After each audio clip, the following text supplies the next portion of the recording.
think negative, real negative.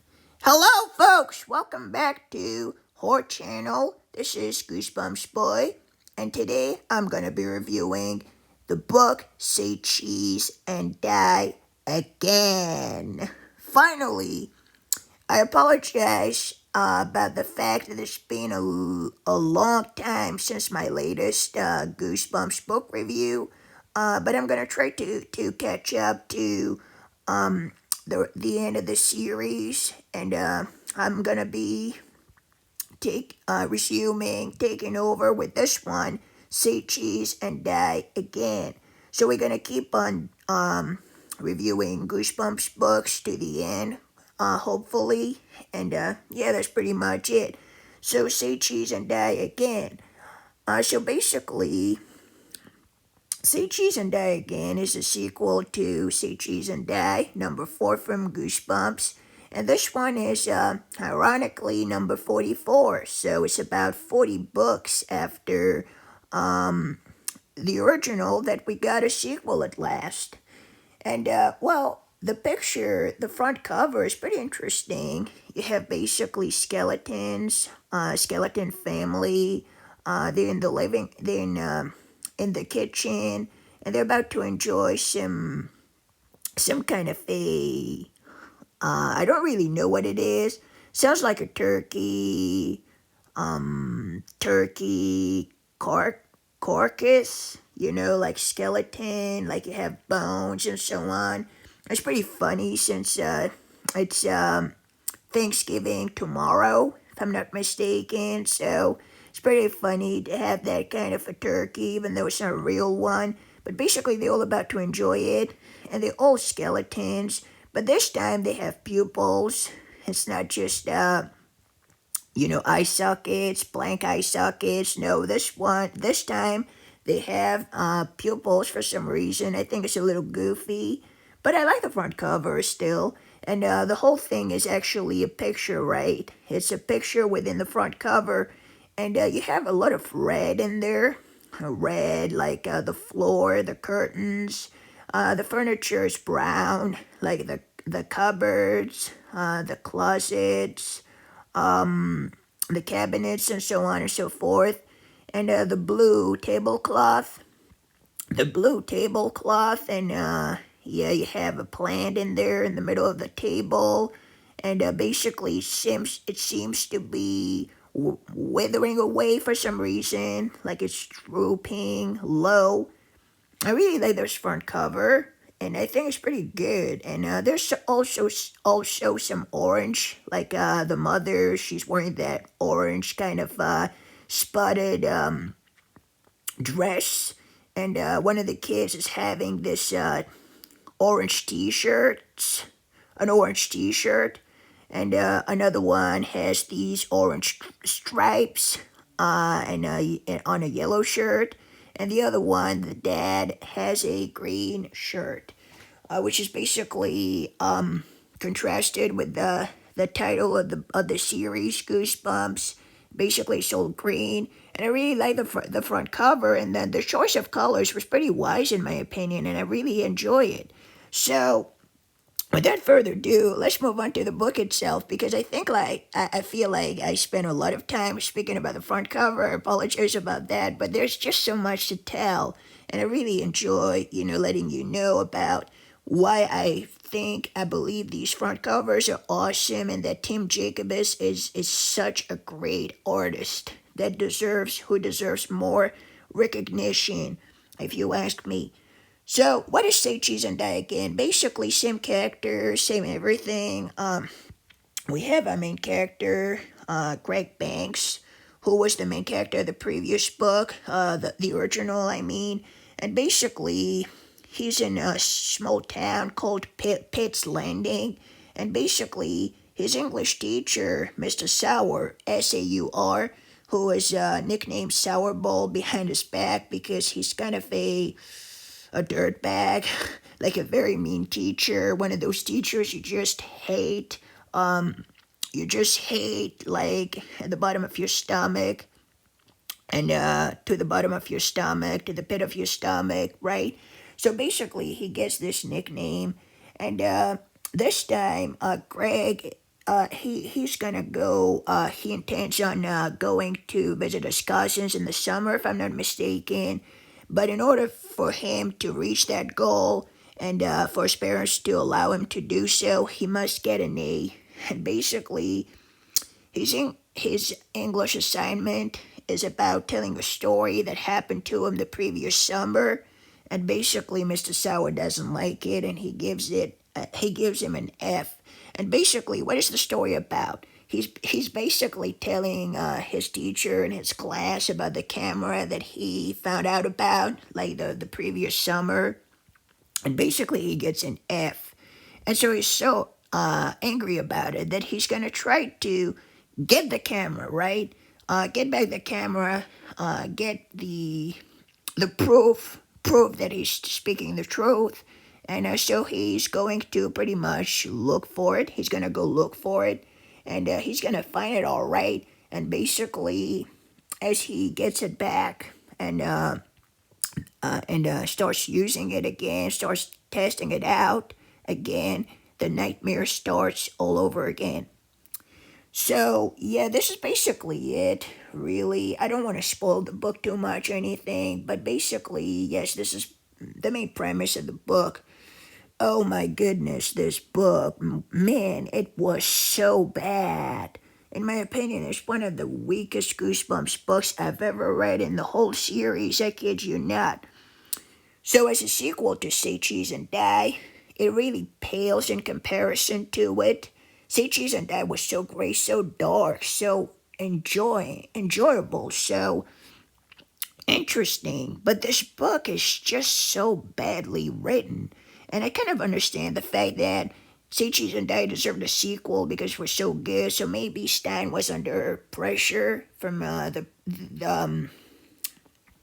from his editor and so on, and he had to come up with a sequel of that book, and for the publisher, not the editor, the publishers, and basically he came up with that, and it's just not really good at all. It's really not good. It's bad in my opinion.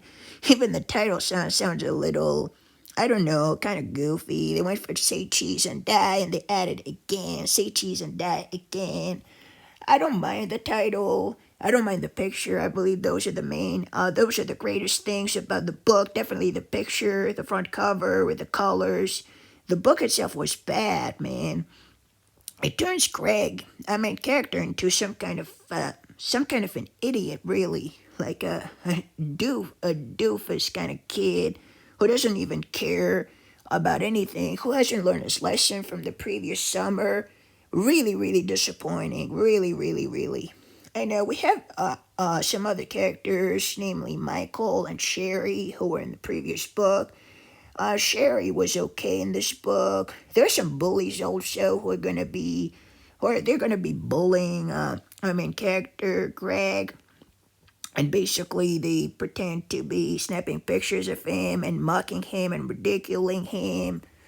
That I didn't mind that much, but the book was so bad. I'm trying to think about a good thing to say about this book. Well, there was a good scene, near the beginning when Greg is about to uncover or rather find the camera back. There's that build up to it. It takes place at night and in the dead of night, and it's pretty good. And basically, the house that used to have the camera inside, in which the camera was kept, basically it's being torn down. Basically, it's being demolished. It's being demolished. So Greg has to go through the whole how could I say, the wreckage. Basically, the whole place is totally demolished. So basically, he has to go through, the whole place is destroyed. The whole place is destroyed.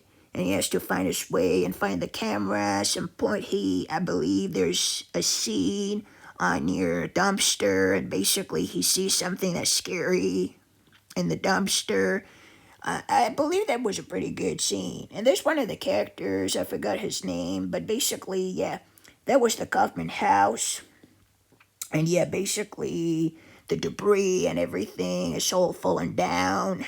And basically, you have a boy named Jonathan who's going to be playing some kind of he's gonna be part of the story to some extent in the story, but not that much. But I believe it was a good scene, basically with the whole Kaufman house being basically demolished. I think he was one of the neighbors. I think so.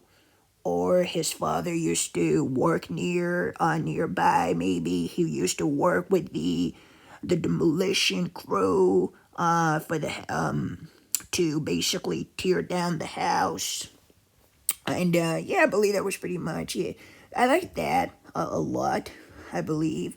But the rest of the book, the pictures, each picture basically it foreshadows something bad that's about to happen. In this book, it's just silly and dumb. And basically, Greg and Sherry are going to be changing in a way as they're going to be snapping pictures of themselves because they don't want to endanger anybody else. It's just so stupid and silly and foolish, in my opinion. This book, I don't know what much good I could say about it. I know Grayson from Grayson the Goosebumps kid, who's a great reviewer. Really enjoy his work. Check him out. I believe he did like this book really.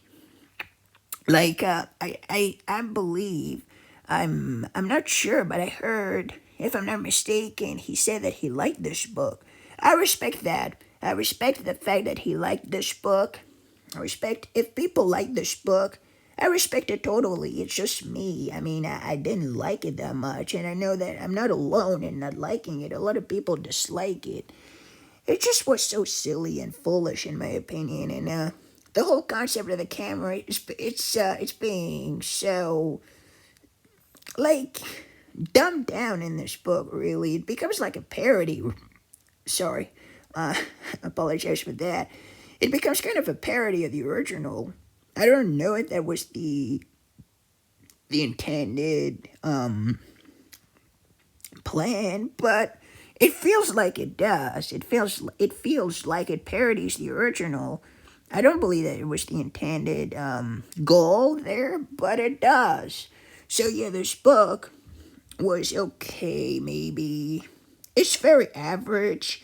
I'm not gonna be too mean with the rating. So perhaps without further ado, let's just get into the rating itself before saying anything bad about this book that could possibly result in bad words or bad words for me. I'm kidding. I don't use bad words, but I would say something like it's dumb, it's foolish. I just repeat myself, so there's no point in just making it longer than it has to be.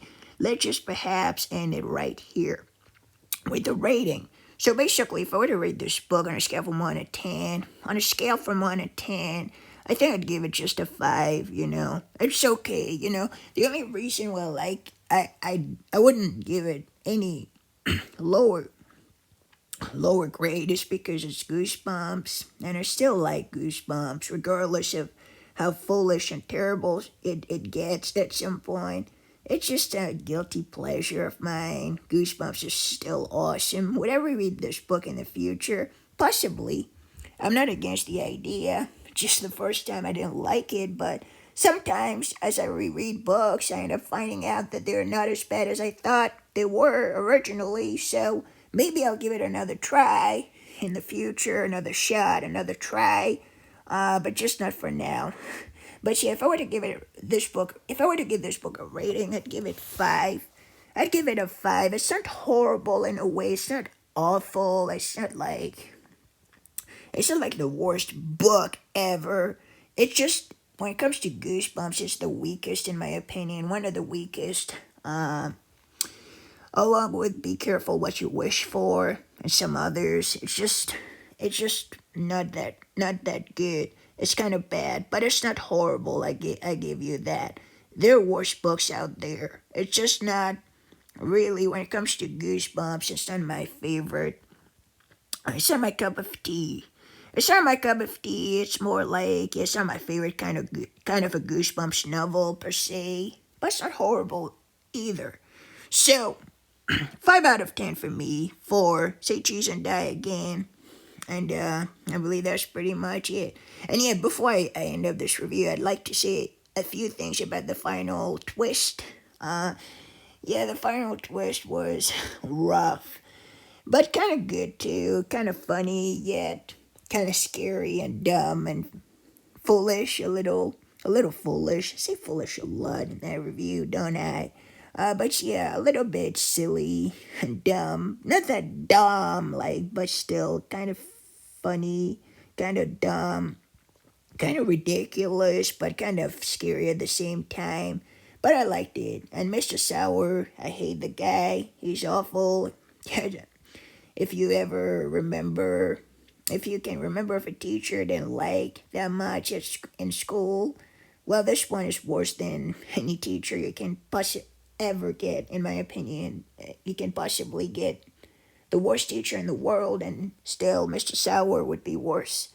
So, what about you folks? What did you think about Say Cheese and Die? Again, did you like this book? Did you hate this book? Let me know in the comment section down below. And I'll see you in the next review for Ghost Camp. And let me know in the comment section down below if you believe that it's a good sequel to Say Cheese and Die, or if you believe it's a bad sequel to Say Cheese and Die. Thank you so much for watching, and I'll see you in the next review for Ghost Camp. In the meantime, folks, stay safe. Goodbye, take care. This is Horror Channel, aka Goosebumps Boy, signing out. And now I'm going to be reading the summary. Picture perfect nightmare. Sour Bowl. That's what Greg calls his English teacher. Mr. Sour. He's a real grouch. And now he just gave Greg a big fat F on his oral report. He didn't believe Greg's story about the camera Greg found last summer, about the pictures it took, about the evil things that happened. Poor Greg. He just wanted to prove old Sour Bowl wrong. But now that he's dug up the camera, bad things are happening. Really bad things. Just like the first time.